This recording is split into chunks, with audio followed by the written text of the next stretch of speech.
What's up, everyone? Super excited to bring to you a brand new illustration, line work, whatever you want to call it.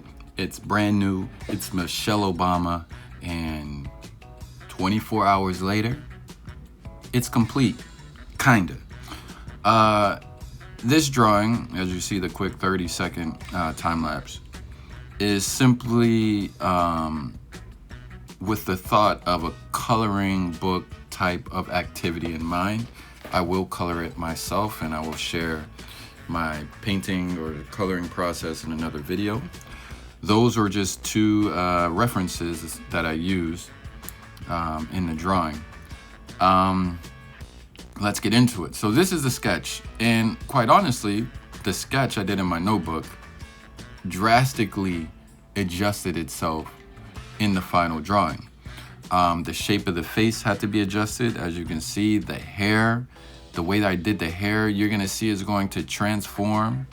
You know, I learned that, and I made a video about that, like hair, and seeing hair as shapes, and seeing hair as sections, and acting accordingly.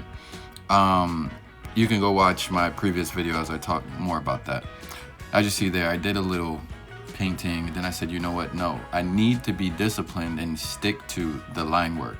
One thing I noticed about my work compared to other artists is that my work is still rooted in my early foundations of working with like Adobe Illustrator. So I just have a certain style that I developed over time that, you know, differs slightly from those who are more so traditional artists and then going in ink after the fact.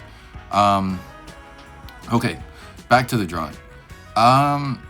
Very tricky was to get Michelle's smile exactly the way she smiles.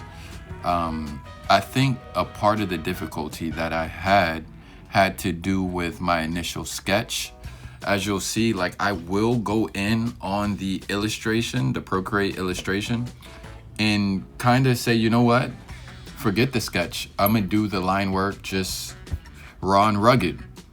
So, you know, I didn't get the smile perfect, and she has a bit of an underbite, which, as you can see there, I adjusted the jaw, and I'm trying to adjust it to make it look like she has an underbite. But perhaps that's something that's hard to capture in strictly line work. You know, if I was someone that did cross hatching or, you know, shading, then it would be different. So in order for me to capture that underbite, maybe it'll come when I paint it with the shading and stuff like that, and you know, how you display the light and things of that nature. Someone also told me that I'm getting better with bodies, and I think I'm okay with bodies. I don't think I'm getting too much better, but I do appreciate the comment because you know, it's tricky. It's a difficult thing. It's not easy at all. And just getting the proportions to look like it makes sense when you're doing a bobblehead style big head caricature is, you know, one thing. And, you know, then knowing the anatomy is another thing. And that's something I have to get better at, studying the anatomy of the body. And one way I've been trying to learn that is to go to like live drawing classes where you have a live model, a figure that, you know, sits in front of you, and you draw them that way. So there you see there, I'm really tussling with the mouth, like trying to get this underbite, trying to make it look right. Overall, I'm satisfied.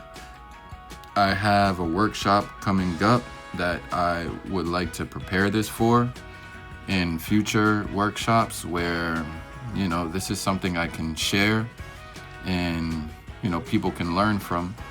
This is why I make these videos, and as you can see there, I do tell people I will trace if it's something like a shape, you know, just to get the shape down. So the stars, I did trace a star. I did do that.